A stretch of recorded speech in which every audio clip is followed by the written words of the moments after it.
I'm Eric Newton, and this is The Together Show. We all know relationships take work, but what is that work, and how do we do it? As a former divorce lawyer, I've watched thousands of couples break up firsthand. Having seen the worst in relationships, I decided to try to help couples stay together. So on this show, we talk to real couples and find out what love really looks like. How do you split up your time as individuals and yet still maintain a relationship together? That's a tough thing to learn. For me, it is.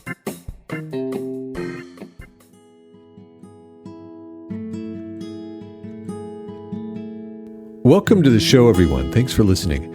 And happy Valentine's Day. Today's episode is a focus on the early phases of working through the details of a relationship. Now, I've always thought that the willingness to work on the inevitable challenges in a relationship is in fact the greatest possible expression of romance.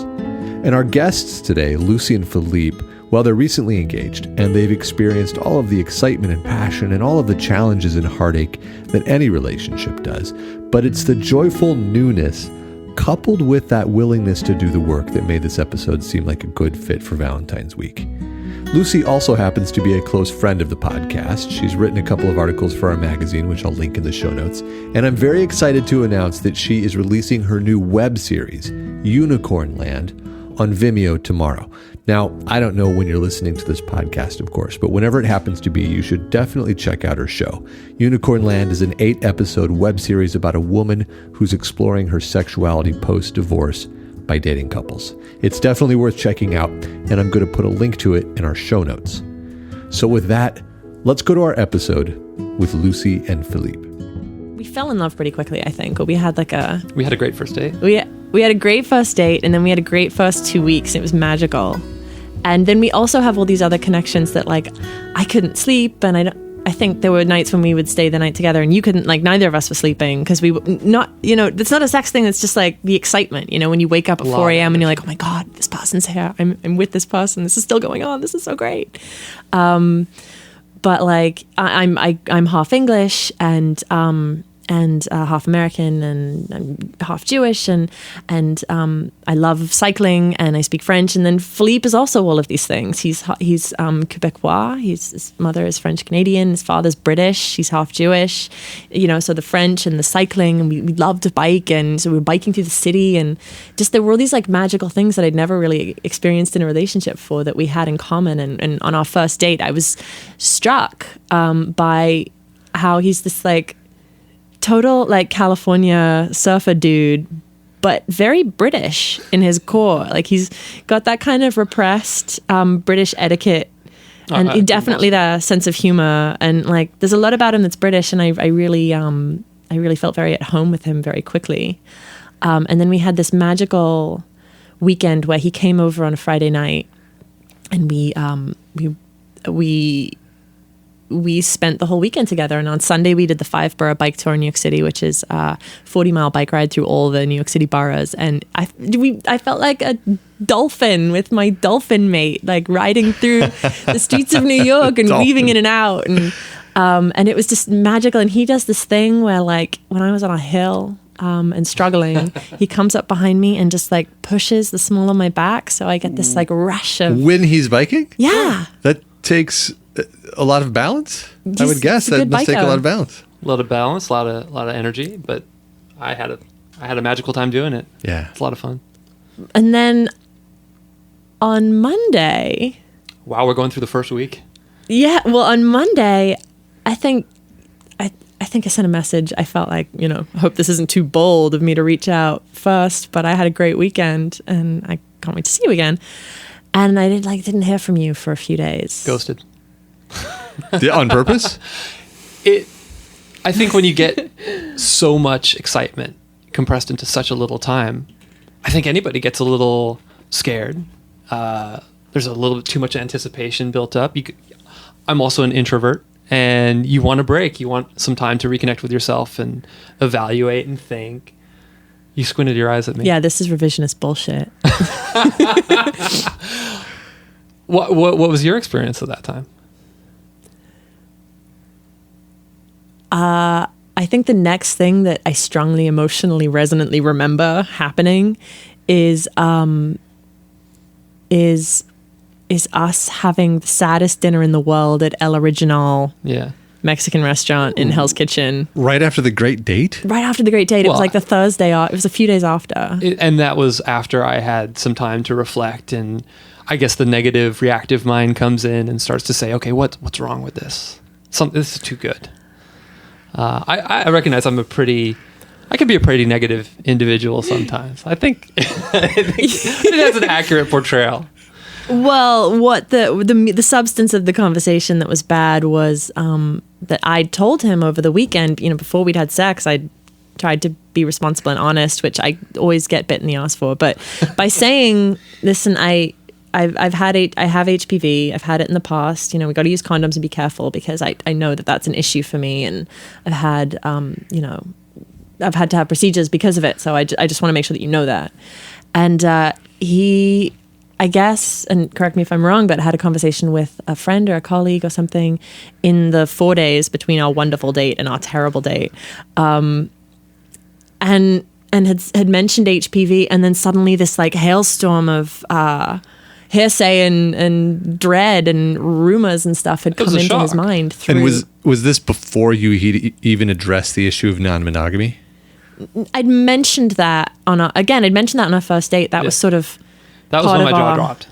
Yeah, it was a lot of information. I not just play parties as a thing, and there's this whole subculture that's always been sexy and out of my reach, and now I know someone and I can ask all these questions and live vicariously.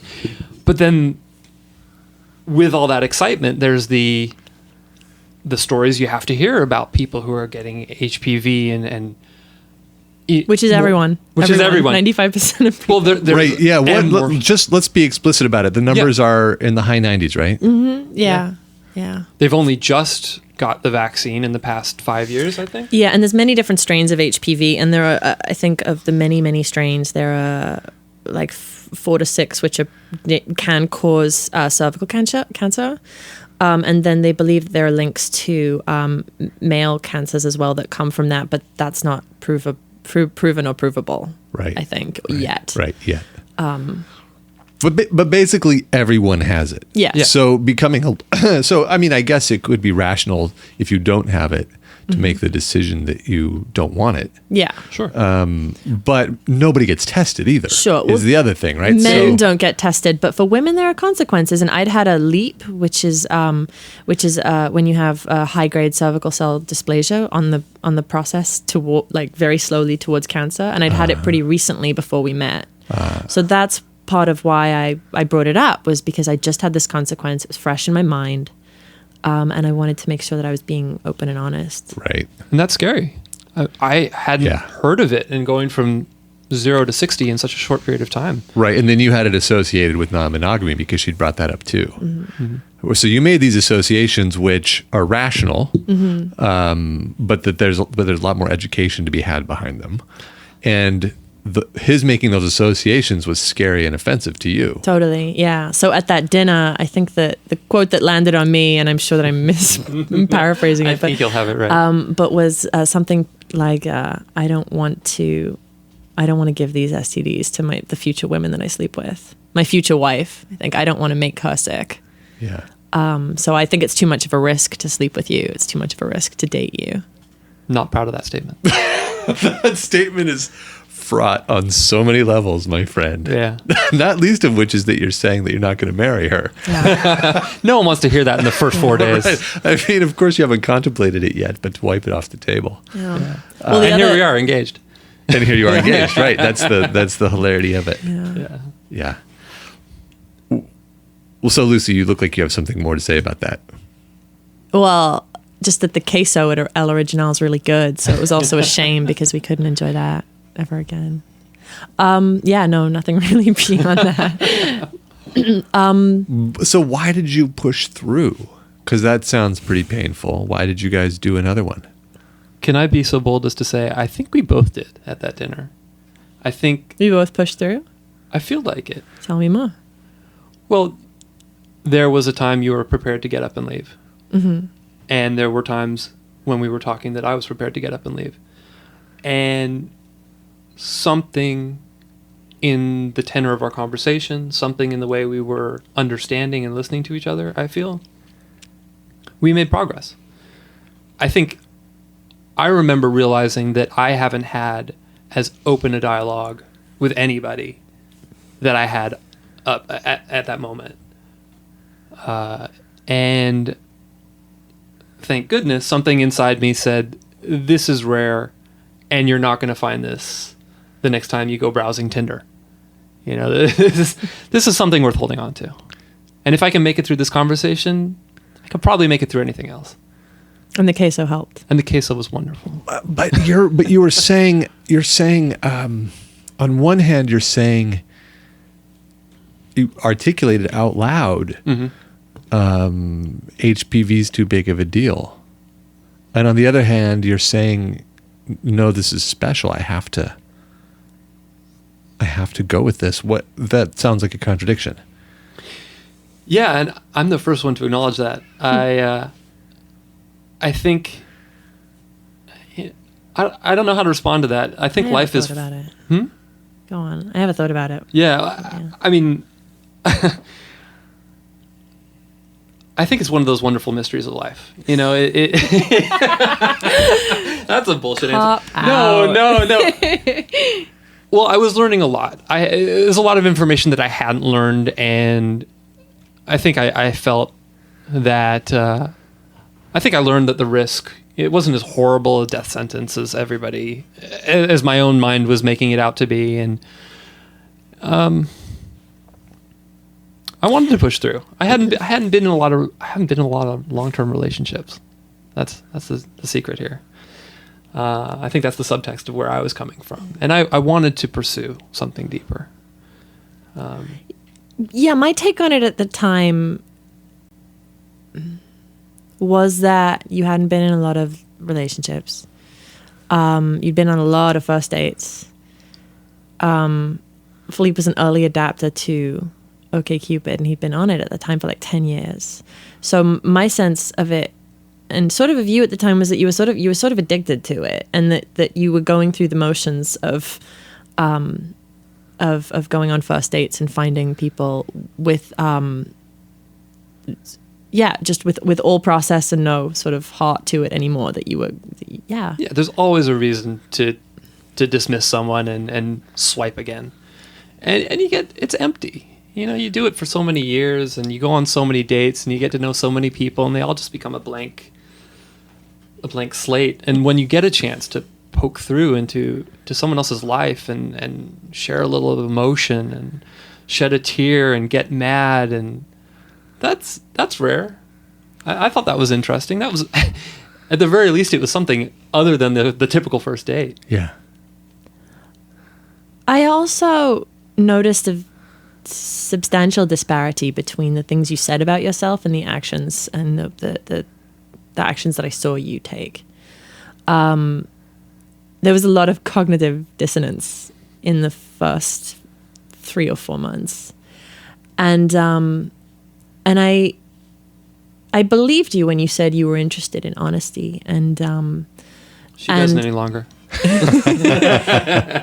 and so I was as honest with you as I possibly could, and I think you're right, Eric, that that it was very rational for him to make those connections between non-monogamy and STDs and the risks, given, I guess, his lack of context at the time, your lack of experience at the time in those.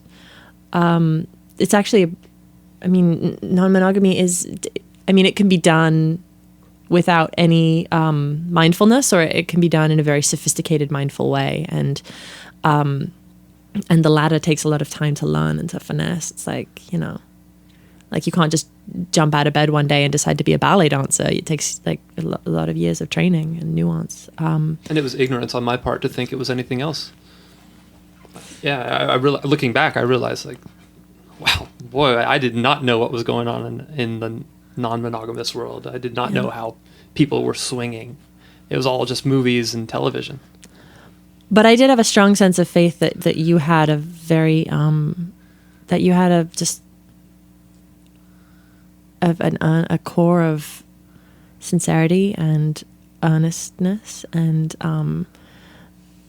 honesty, and that you are a truly good person. I felt that. I felt that but you would talk about how selfish you were and how promiscuous, but then you'd tell me stories about your past, and I'd be like, no, that just sounds like someone who's embarrassed about hurting people or worried about hurting people, which actually shows someone who's very sensitive and compassionate. And that's also rare in a coder. So I thought that was interesting, So I found a lot about you that just was very noble, but that you had sort of fallen into this pattern of seeing yourself diminished from who you really were. And I admired this thing in you that I saw that maybe I thought you didn't see or realize was there. And that was sort of what I was, maybe it's stupid on my part to do that. It's like, no, you're right. I mean, I think a lot of men in American culture are wrapped up in machismo. And I fully acknowledge that was the culture that was fed to me. You got to be a man, you got to brag about your sexual exploits, you've got to fully own every conversation with a woman and conquer. And yeah, it's easy to say those things, but I think as a rational human being, a sensitive, introverted individual, that was the main source of my cognitive dissonance. I couldn't justify all this that I had learned and absorbed over the years and still maintain that in a relationship with a beautiful woman in front of me. I couldn't rectify that.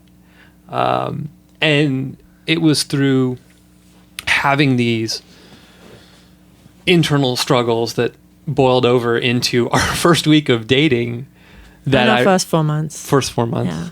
Even every once in a while still, that it comes to the fore, and I get to deal with it.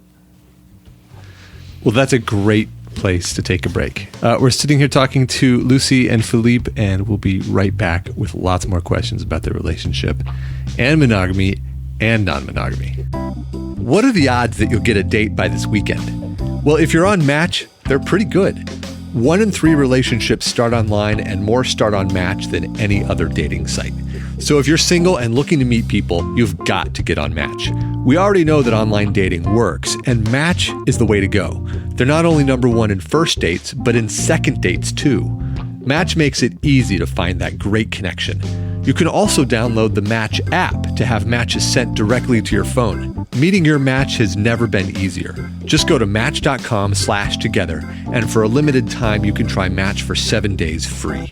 That's 7 days completely free to search and connect with thousands on Match. So go ahead, create your account now at match.com/together. That's match.com/together. All right, so we've been talking about this early phase when there were a couple of challenges. And you first said the first 4 days of the relationship had some challenges. And then you said, well, wait, no, actually, it was more like the first 4 months. And then you said, well, actually, some of those challenges still come up, which seems to be the case in my relationship and everybody else's relationship that I know. What I want to know is, are the challenges themselves basically the same, and it's just that you're reacting to them differently? Or have the challenges changed themselves? That's a great question. I feel like a lot of the challenges reside in my personality a lot of the time. You look at me like that's like I have two heads right now.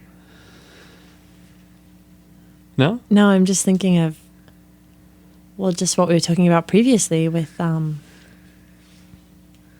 just like I've never put the connection together of my observation when I first met that you were somebody who had a very noble soul, but who just was not especially confident in yourself and didn't believe that you were, as good of a person, or you believe bad stuff about you more readily.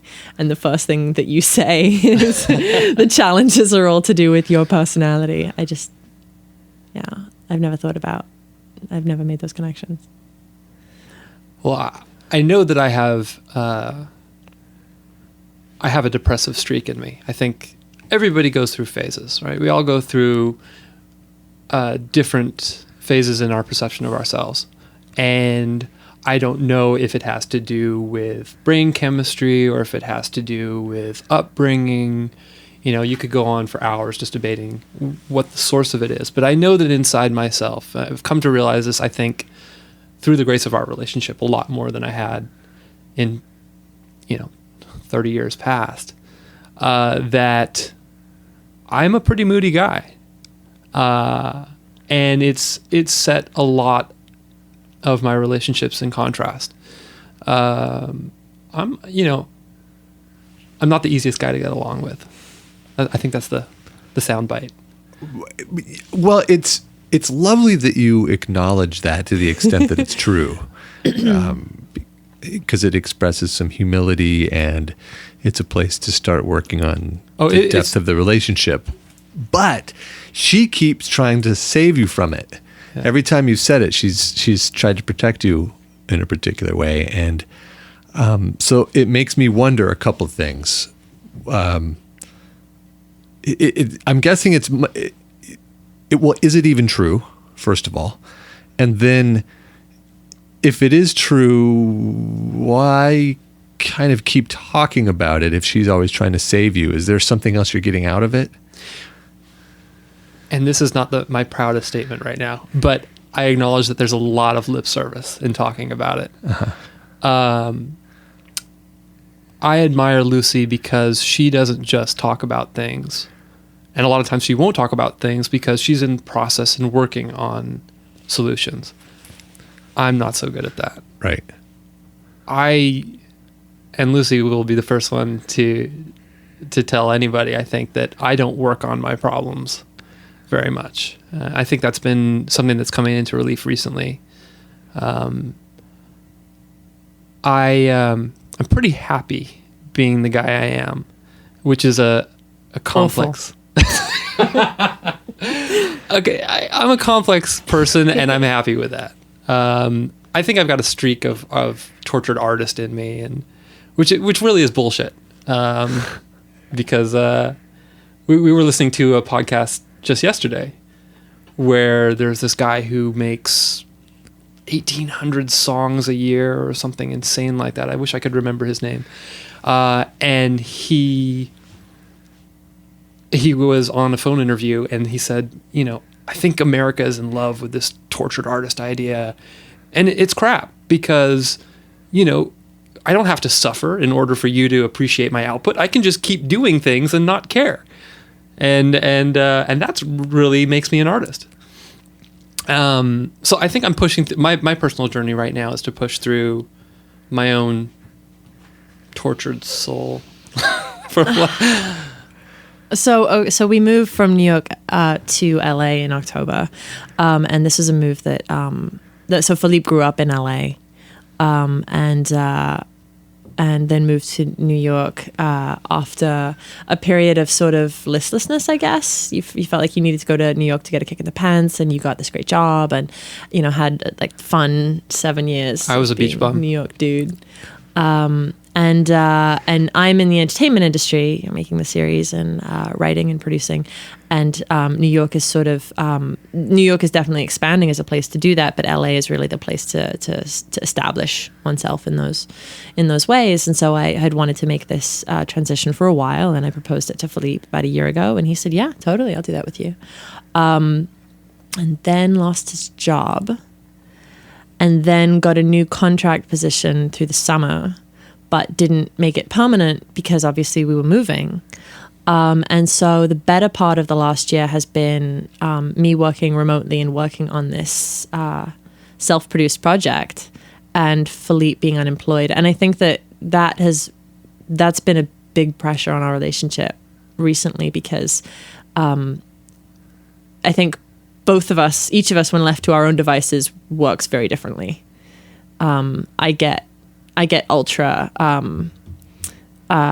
type A about spending my time doing the most amount of things, starting projects. I sort of overburn, and Phillipe is the opposite. And I think that there's benefits to both. but then the dynamic is very similar because I get frustrated at Phillipe for sitting around and playing video games, and he gets frustrated at me for not sitting around and playing video games. no, for jumping in and saying yes to things that I shouldn't technically, that I have no business doing, but that I'm only doing to keep myself busy a lot. So that's sort of been the biggest source of strain on our relationship recently. And I think that seems so innocuous. Yeah, but who wants a stay-at-home dad, really? You know, I mean, it's bigger things though. It's money, you know, it's concerns about money and how we spend money and what our attitude is to money and how much we want to have and what we want to do with it. And are your finances merged? No. I don't think we could do that. I think we could maybe have a joint bank account if both of us considered it the joint marriage bank account or something. But I wouldn't. It's like we both put aside. I don't know. No. You're looking very cynical as I say that. Never mind. What would be the time that we would dip into it? I don't know. Well, like, I've thought about this. She's thought about this. Like, you know, like if and when we have kids, then it's good to have. Yeah, it's like it's like it's easier instead of being like, well, are you paying for diapers this week or am I? You know, to have it come out of. I have not thought about this. You should think about this. This is the counseling I used to give couples when I was a lawyer. They'd come in and say, "Well, do we need a prenup?" I was like, "Well, do you even know what the rules are?" And they always said, "No, actually, what are the rules?" And that's the first place to start about, you know, whether you need a prenup. Yeah. So you know what the actual default rules are before you start modifying them. Yeah, so you should have the conversation about the joint bank account. Most couples end up with at least if they keep their finances separate, they have at least one joint account that they can put money into. It becomes a community. For the child. Yeah, it's like a savings account, Yeah. except instead of savings, you spend it on stuff you do as a family. Yeah, it's like joint gifts, travel, bills, and then you're each committing the same amount or same percentage or whatever the agreed on split is. Yeah. Look, I'm just getting into this whole relationship thing. I don't even want to think about money. Well, that's an interesting split that you just said. I'm just learning about the relationship. I don't even want to think about the money. Oh yeah, you have them in different universes. Oh no, I don't think they're in different universes at all. I think that was just a glib thing that he said. But actually, no, we do think and talk about that a lot. I'm not so concerned about the equity of money. I'm really happy to spend money on someone that I love. I think I'm. You disagree with that? Moissanite. Is that an example of something? That is a type of gemstone.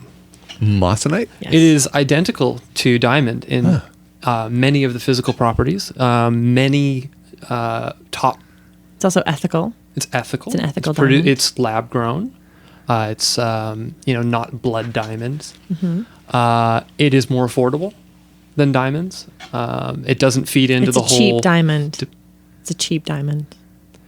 Cheap is a loaded word. Okay, so a diamond of a certain size might be 3,000. Moissanite would be like 500. With all the same qualities. Size, yeah. And all the same look and feel. Yeah. as far as she knows. As far as I've been told when we've gone looking at those things. I don't believe in the whole De Beers hype. Maybe I'm a sucker for new media or whatever, but once you hear that story that the modern engagement ring was created by an advertising board in 1930, that gets your ire up, I think. I don't know. Totally. And I completely get it. But what was interesting is not the fact of diamonds or not diamonds. It was that you were poking an anthill just now by saying what you were saying and the way you said it. So what's the anthill? Well, in terms of the diamond? Yeah. I think we have a difference of opinion on. Well, I know we have a difference of opinion on what, not necessarily whether or not it's a diamond, but what it represents, right? I know that Lucy says, I would love for you to spend money on me without thinking of consequence, right? And this gift should be in proportion to the amount of love for me. I'm saying that wrong. Yeah, no, that feels vicious. No, I don't like the way I said that at all. I think I think it's more that, so we became engaged without a ring. It was actually very impromptu and really lovely. We were at a dinner in London.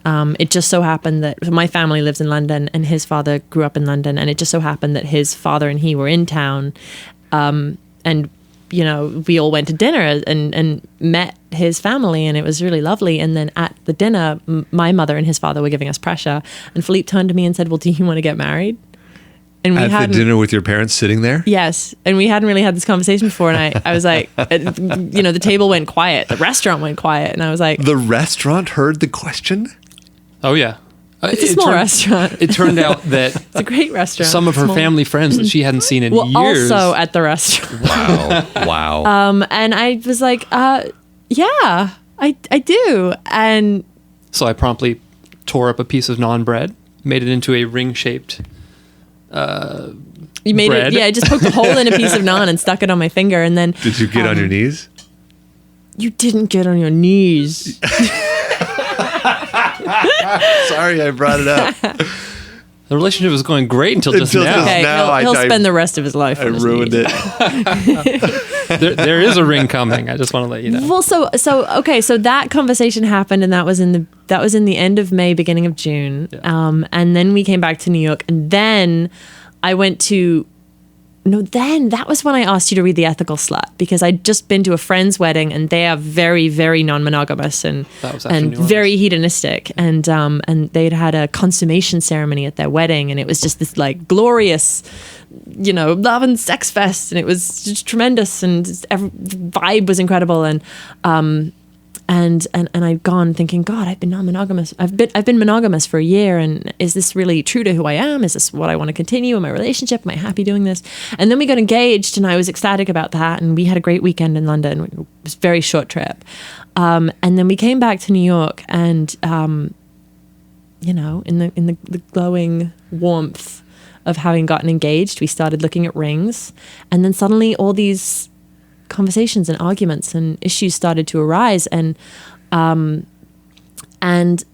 think it was more just that I felt in your constant back and forth about money and whether or not we should look at rings and what we should do, that, and then also when you said I don't even know if I want to get married because I just read The Ethical Slut like you told me, and you dangled this thing in front of me that we could be non-monogamous, and now you're taking that away. What's that about? And it just felt like gaslighting. It felt like you were playing all these little tactics to effectively say, actually no, I don't want to get married and it's your fault.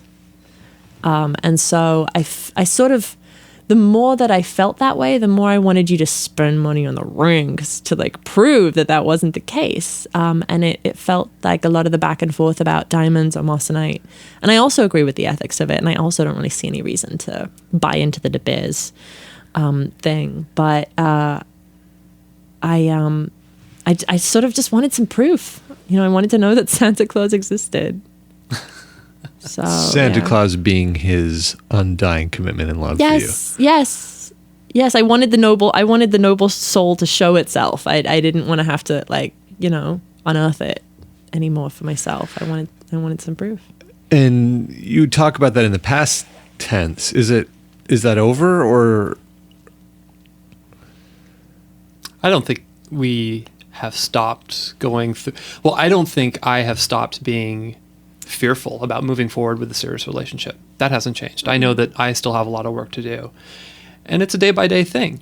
I know even very recently in the past few weeks, since we've moved into our apartment together in Los Angeles, that's a big step, and you're learning how to live with someone in a way that you haven't had to before. And Phillipe has never lived with anyone. Not outside of family. Yeah. Well, no, that's not true. I mean, I've lived in communal houses with roommates. But with a love interest. No, partner. This is my first time. And so it's like, okay, how much time do you spend every day in someone's face, on shared projects, on your own projects? How do you split up your time as individuals and yet still maintain a relationship together? That's a tough thing to learn. For me, it is. And it's also where the working remotely and being unemployed or contracting is antagonizing the situation, because we spend so much time together that it sometimes becomes less of a relationship and more of, like a family situation, or, this is my partner, or this is my, I don't know, the romance of a relationship is sometimes lessened by the fact that it needs to carry so many roles. It needs to take on so many burdens. Well, yeah, and I have an abundance of time right now, both of us. But right?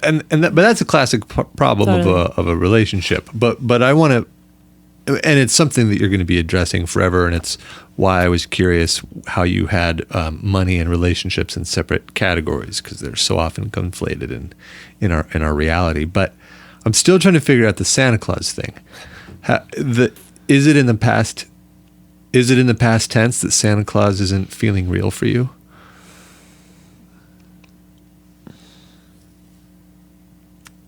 We had a big fight this week. That I guess was related to that.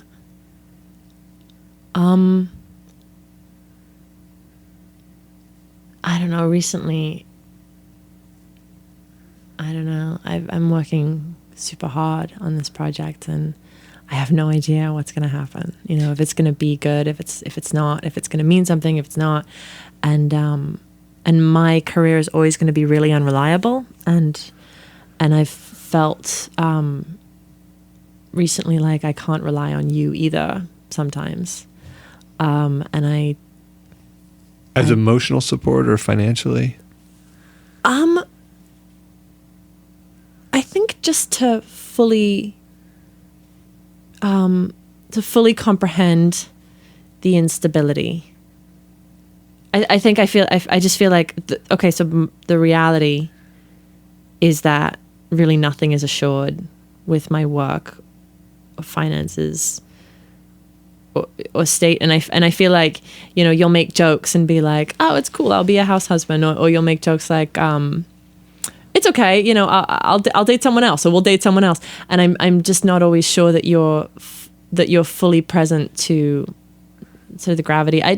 So it's neither it's both, it's neither and both, emotionally and financially. It's like, if we're going to be partners, then we need to be speaking the same language about needs and versus wants versus habits. Like, I don't know if I'm making sense. A lot of my response to the stresses that you've had with your art and your career right now, my response has been to solution a lot.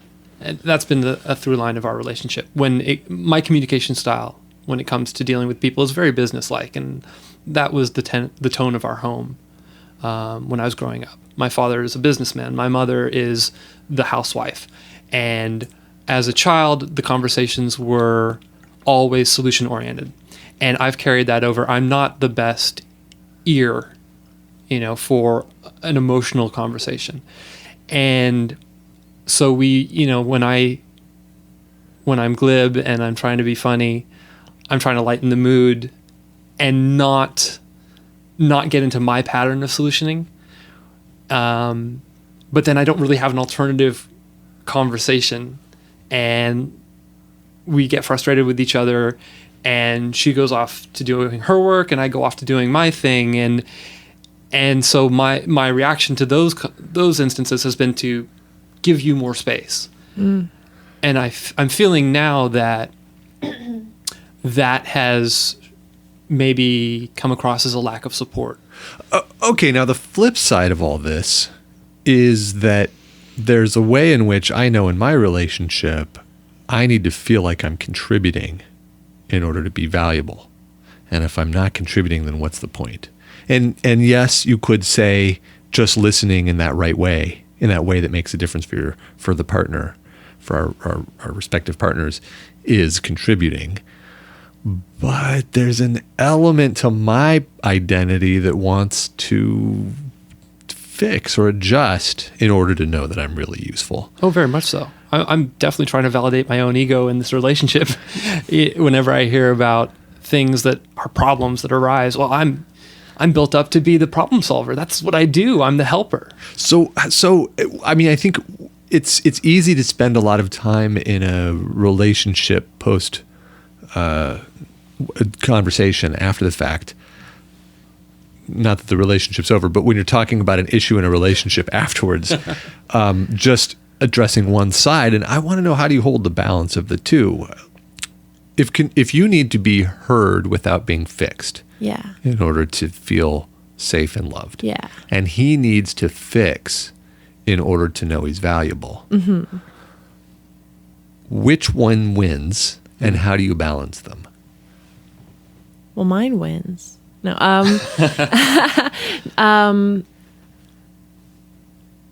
I think it depends on the context of the issue. You know, if it's related to something to do with my work or his work or the way we communicate together, or family issue, you know, or apartments. And it's just been a particularly challenging year because so much has happened between moving and work and family stuff and travel. And yeah. I think that's the part we're working on. I think like the ease and the flexibility of it is the challenge. It's like knowing these are all the styles that we have are the tools that we bring to our relationship. These are the techniques that I bring, and these are the techniques that you bring, and I can acknowledge yours and you can acknowledge mine, and we just have to have all of these in the bag so that when something arises, we can figure out which is the best. Well, yeah, but I'm trying to get to, I guess I'm fixing, aren't I? I don't think there is one method. A lot of the work that we've done in our relationship, I think, whether it's been conscious or not, has been to figure out when we're in that mode. I know that I've been asking Lucy a lot, Yeah. am I solutioning? I'll ask her directly. And I think more and more you've become comfortable with saying, stop right now, what you're doing. We're in that sort of combative, or we know where we sort of devolve after this point. So let's not go there as a couple. And that's really helpful. Even though it doesn't stop me from maybe going there, we can acknowledge as a couple where we are in the conversation and where we are emotionally in that moment. And then a lot of times we just kind of break off from each other. And I hope and I think that, again, whether it's conscious or not, in the future we'll be able to find a new pattern of moving forward in that moment.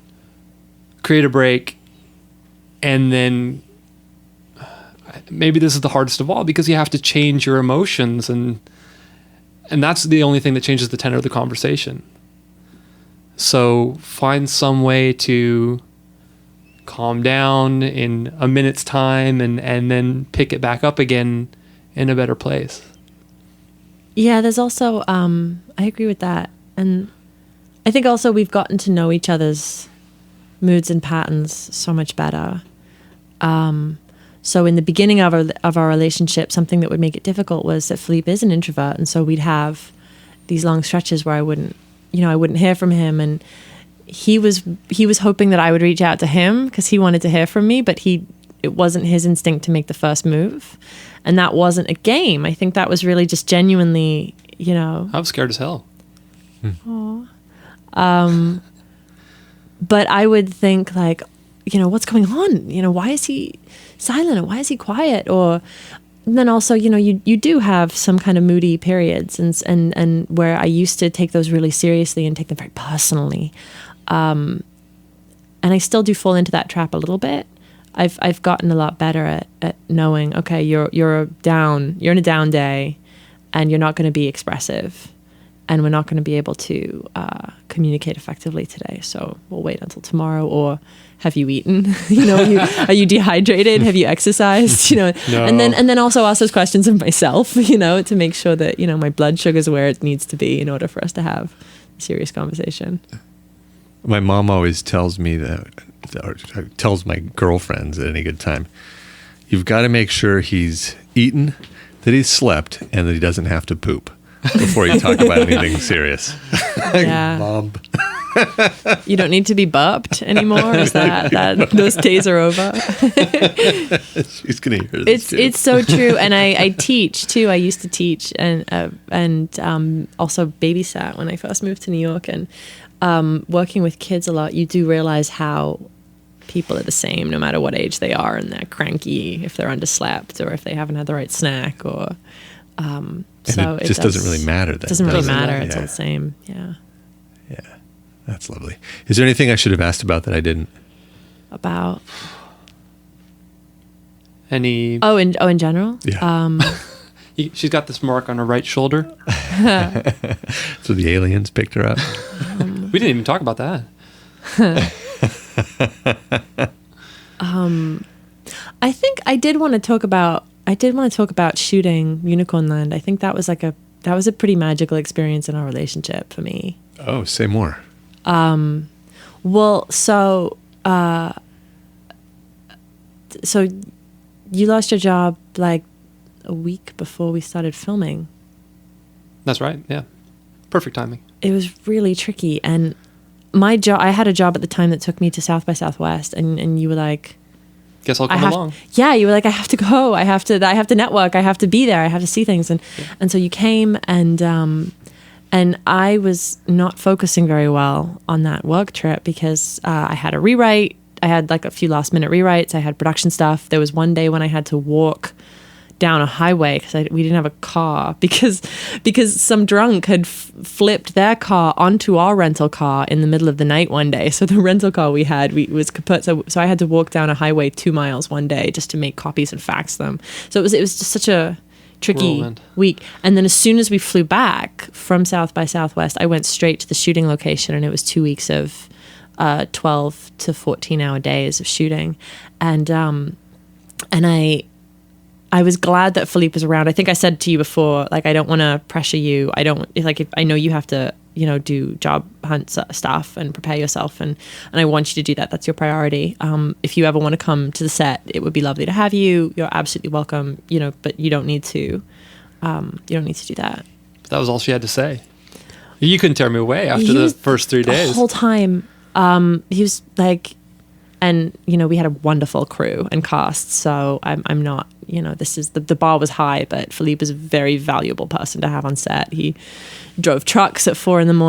and unloaded equipment and made equipment runs, and it was just such a positive, joyful presence on set. Thank you. And I think, it can be really difficult on set, especially with inexperienced people at the top. And I'm pretty inexperienced Not on anymore. a film set.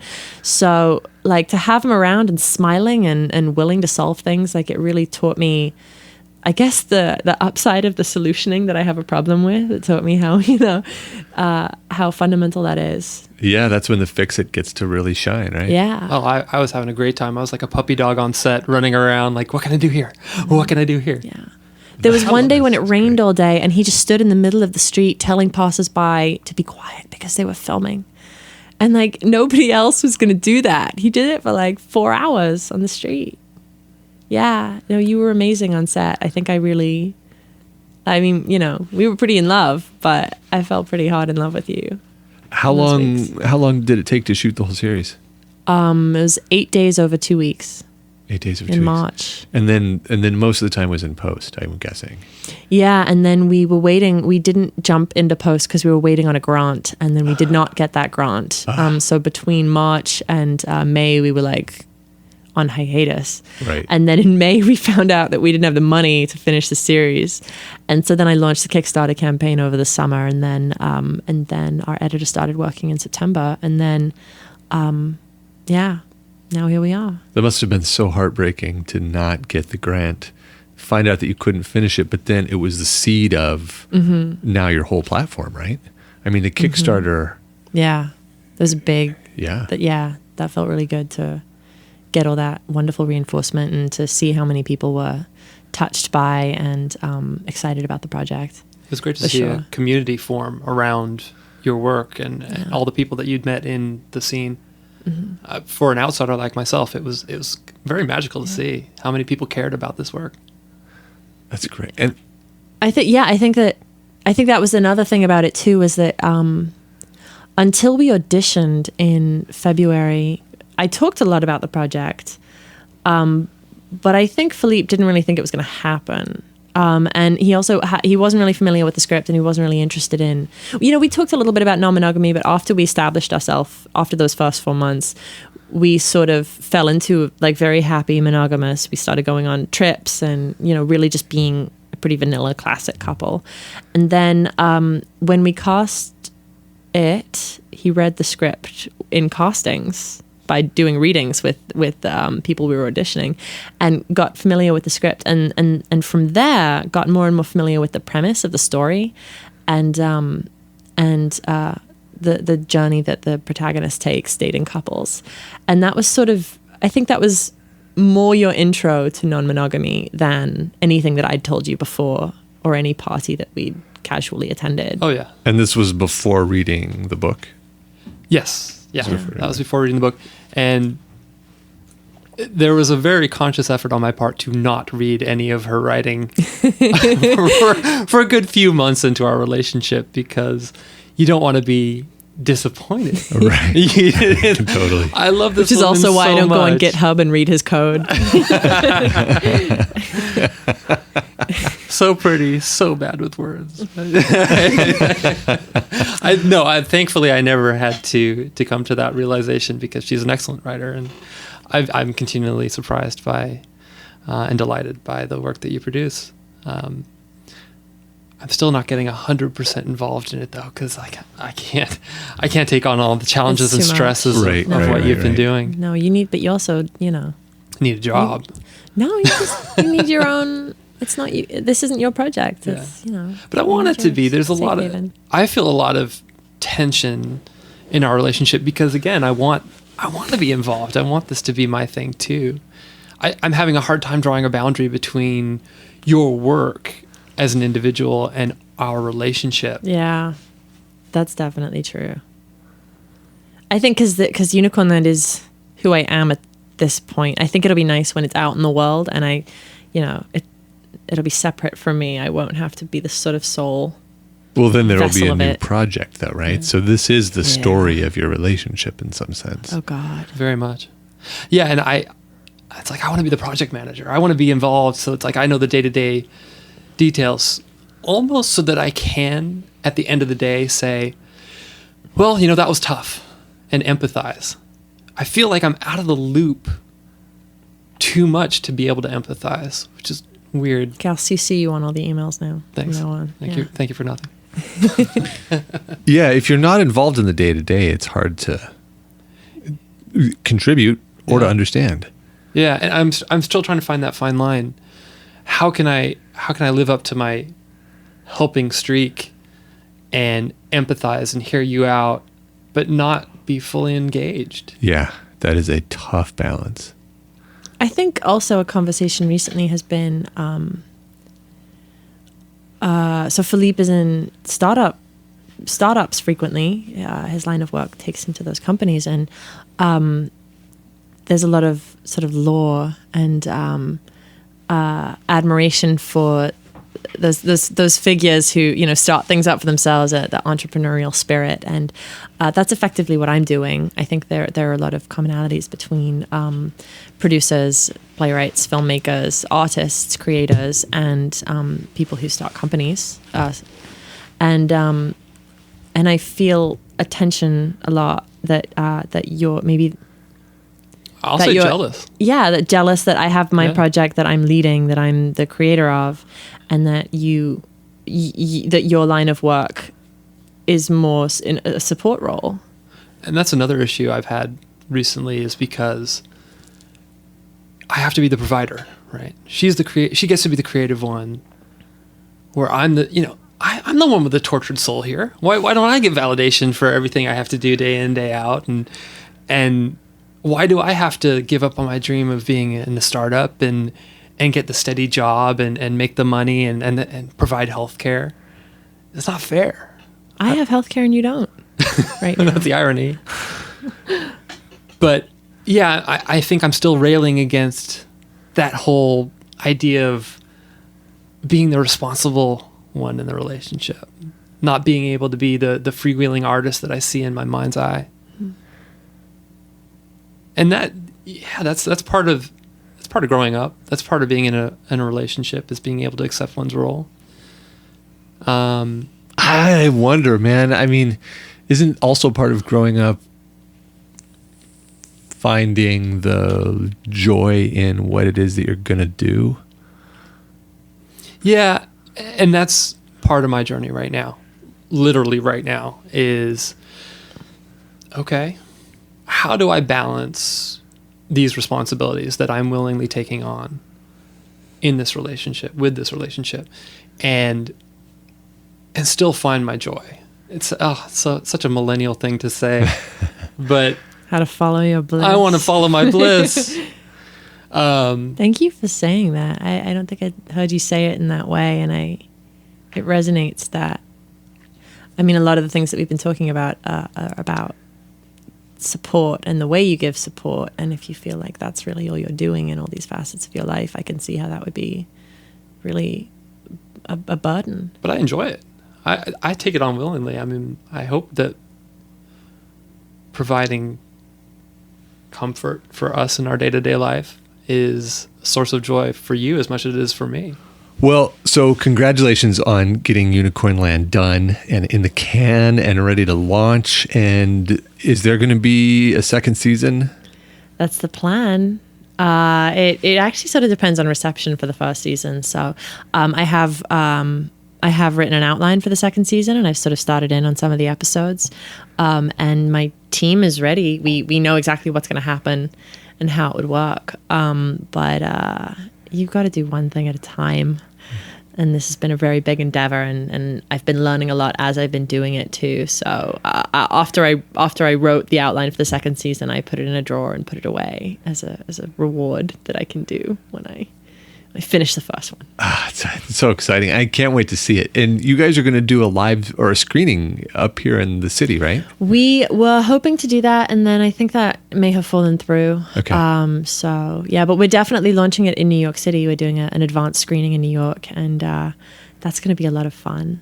And it launches February 14th, which is Valentine's Day. Yeah. And the website is? Unicornlandseries.com. Okay, Yeah. great. And then they can get links to the Vimeo page and everything from there. Yeah, that will all be, direct. Excellent. Well, thanks for being on the show, guys. Thank you very much. Such a pleasure to have Thank you you here. for having us. Now, I like to end episodes with a quick game of this or that. You know this works? No. Good. All right. So I'm just going to ask you a this or that, and you're going to tell me what you prefer. Super simple. Are you going to direct it to one of us or both of us? You each at get the same to time? answer. Okay. No pressure. Yeah. Let's see. Would you rather never be able to be in love, but have as much sex as you wanted, or never be able to have sex, but have deep love? I plead the fifth. No way. There's no No, you fifth can't be the pleading. fifth. Boring. No. I have changed my opinion on this question, and I would say I'd go for love. Love and no sex. Love. Love and no sex. Yeah. Me and my vibe will have a great life together. Would you rather have enlightenment or $1 billion? Phillipe. Yeah, $1 billion. I'll take enlightenment and we can help each other out. We're the perfect couple. Okay. And if you had to either live for infinity or die in the next 5 minutes, which would it be? What? Tough call. Oh, No one wants to live forever. yeah. This has been a great conversation. Oh, I think I would live for infinity. I'd I end just- it after 5 minutes. Really? I would knit a lot of hats in your absence. Until there was no more yarn in the universe. That day will never come. There'll always be yarn.